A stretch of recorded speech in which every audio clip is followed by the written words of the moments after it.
Well, good. Today I want to talk about something that really means a lot to me, something that have helped me in recent years to really flourish in my relationship, in my career, my marriage, my family, in like kind of every aspect of my life really. It's really helped me in my day-to-day interactions with people, with everything I do really. And it's something I wrote about in chapter 5 of my book. And where I got this particular knowledge, or will I say words from, it's from the Bible really, you know somewhere in Philippians 4:8, where the Bible talks about what we think about. Because in those days when I was trying to really discover myself and sort of upgrade my way of thinking, upgrade my mindset, one of the things God led me to do is to read Philippians 4:8. I fed on this particular scripture for such a long time. I kept on meditating on it for a while until I had deeper understanding of what it really meant. And it really meant a lot to me, really, and it still means a lot to me. And I still try to cultivate it in my daily life, even up to today. And I really would love to talk about it today. Really, it's about thinking about the right things, having the right the right mindset, having a pure mindset, thinking of things that are honourable, things that are just, things that are virtuous, not just thinking of anything, because by now a lot of us should know that whatever you think is kind of what you become, or what happens, or most things before they manifest in the physical, they start from the spiritual, or they start from our minds or from our thoughts. So most of the things we do physically, we've actually thought about them. So if you're actually thinking of the right things, then it means in the physical we'll end up doing the right things. So that's how I see it.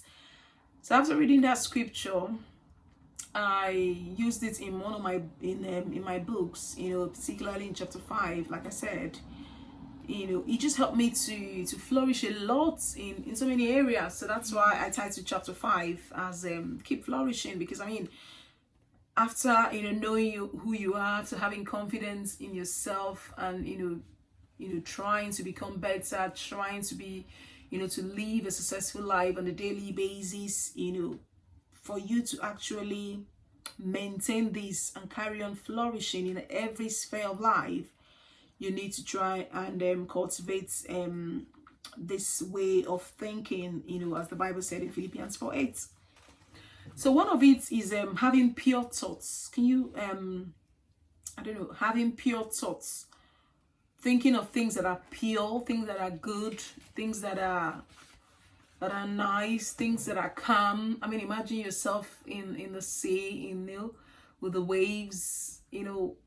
Imagine how that really calms you down if you're probably anxious, or probably unwell, or probably nervous about anything. If someone says, can you just imagine yourself sitting by the beach, the waves, just listening to the waves and just enjoying the beautiful scenario, really, the beautiful things that God has created. If you're someone that loves gardening, sit in a beautiful garden, and just see how you can appreciate nature, just enjoy the calmness, the beauty and the quietness, really. So these are the sort of thoughts we should be thinking of pure things. These are the things that we should be thinking as humans, really. We should have clean minds, we should have pure thoughts. Don't think inferior of anyone. No one is inferior, really.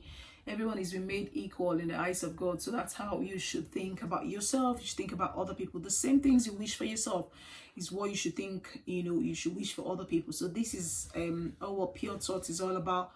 Not thinking poisonously, not thinking of unclean things, not thinking of things that will contaminate your mind or yourself, not any extraneous things or things that are polluted, or have been modified in any way. So things that are really pure, things that are clean, are things you should be thinking about. I believe a lot in the word of God, so I really, trust that whatsoever things that you think, things that are true and honest and pure and just and, lovely and of good reports, those are the things that will physically now manifest in our life, and those are the things that that really we should be thinking about. So another item on this particular chapter is thinking of lovely thoughts. Really think of things that are lovely, things that are peaceful, things that are kind, selfless acts. I mean, think of the times that you were really kind to someone, or someone was really kind to you. See how that makes you feel in your heart, how that makes you smile. Think of peaceful things. Think of the times that you felt really loved and you felt really happy with yourself. I mean, it could be different scenarios. I can't begin to mention all of it, but what I mean is to constantly, have lovely thoughts in your mind. That way you eradicate every form of pains or bitterness or angers or worries that might, want to linger in your heart or linger in your mind, So if you keep thinking of lovely thoughts about yourself and about people around you, your family, your kids, your spouses, your colleagues, I mean, this will make you not to harbor any form of anger or any form of hatred really for anyone. It will just really help you live in peace. And of course, we know that when you live, in peace and in love and in sort of calmness, it helps you thrive, it helps you grow. And to me, that's really success. I mean, that's my definition of success. It's about our daily living, what we do on a daily basis, how we try to become better or become good at whatever we are doing, how we try to improve in ourselves, in our attitude, towards our families, kids, colleagues, friends, people everywhere, even your neighbors that you meet, how you strive to you strive to progress on whatever thing that you find yourself doing. So these things really, really, really matter a lot, really, when you have such, lovely thoughts, most time. I mean, it's hard to do. It's not like it's hard to do, but I understand that it might be a bit challenging at the beginning, but if we intentionally and cautiously try to do it, it will become part of us. We'll become used to it, and before you know it, it's now like like a normal thing for you, and then you just carry on, and then that's like part of your life now. Another one is having good reports. Have good reports about yourself, good reports about other people. Have something good to say about people.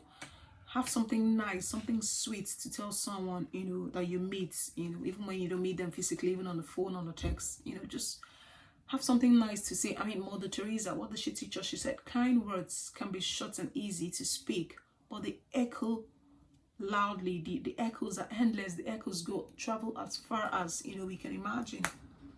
So having good reports, it's having good reports about yourself and about people, it's really good. It helps us to maintain really brilliant relationships with people around us. Then speaking the truth, that's another key one. Speaking the truth. I mean, this cannot be overemphasized, but speaking the truth, I don't know, truth to me, it's like freedom. It just relieves you of a lot of burdens, of a lot of bondage, of just speaking the truth to yourself.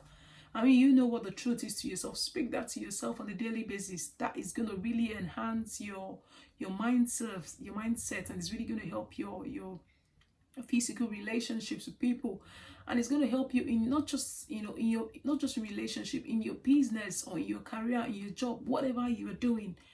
Speaking the truth to people, goes a long way.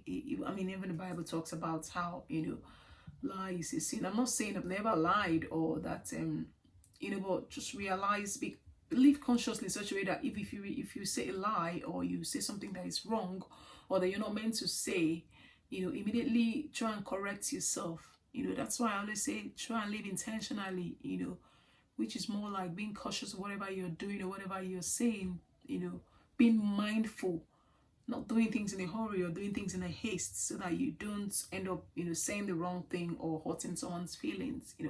If you're intentional or mindful about the things you say, you will realize when you say the wrong thing that you're meant to say, and then you immediately apologize or you correct it.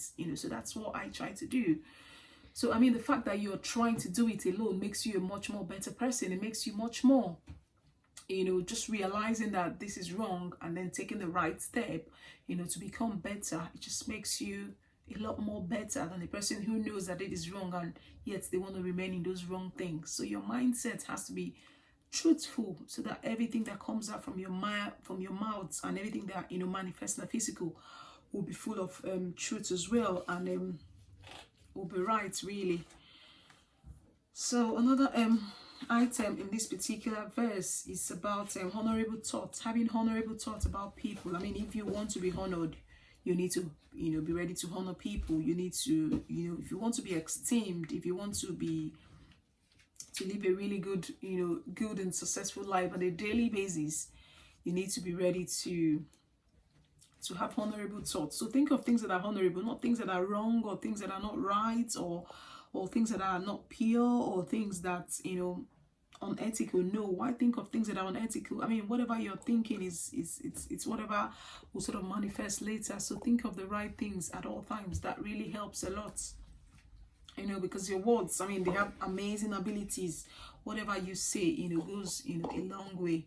So always try and think of the right words and the right things all the time. I mean, it's every step really matters. I'm not saying these are things that you immediately hear it today and okay, tomorrow, yes, no, but those tiny little steps you take every day could help you become really better in whatever you're thinking about, or in your ways of thinking, because words and thoughts, they go hand in hand. Another thing that particular scripture mentioned was virtue. We need to be virtuous in our mindset. We need to have a virtuous focused mindset. Virtuous is it's all about being bright, being pure, being immoral, being untainted, undainted, and virtuous is just being pure and being positive, really, and being really good. If we try to imbibe virtuous thinking habits, I mean, that goes a long way for us. It brings a lot of excellence. It brings a lot of clarity in our purpose. It brings greatness to us. It brings fulfillment as well to us. So that's another thing that we need to try and think about, when we're thinking, or we need to try and be virtuous focused, so that our thoughts, we only be thinking of things that are virtuous and not things that are improper. And then I also like to say that it isn't what you have, or who you are, or what you are, or what you're doing that makes you happy or unhappy. It is what you think about. You agree with me, it is what you think about that makes you happy. Imagine having to think about the right things that are virtuous, things that are truthful, things that are pure, and things that are right on a daily basis. You're going to always be happy. You wouldn't need to go anywhere looking for happiness. Happiness cannot even be found in anywhere anyway. Happiness is in you, is within you, is internal. It's not an external thing. There's no external feature. There's no property or house or car anywhere that'll give you that sort of happiness that you can give yourself. So happiness stems from the mindset. It comes from the thoughts, and then manifests in the physical. So the things we think about really plays a lot in making us happy and live a happy life. And also, things which matter most must never be left at the mercy of things which matter least. Things that matter most are things of the mind, things that you think about. So you should take them as core things. They are very key to us, so that we can end up with the right actions as well. I mean, if your mindset is right, if you're thinking of the right thing, of course every other action is going to come out absolutely right and brilliant as well. So I think that's all I wrote in my chapter 5 about thinking on the right path. I hope that really makes some sense to you, and I hope you've actually gained something from that today. And until next time, when I'll come again to talk about another chapter in my book or another topic, stay safe and be blessed. Bye.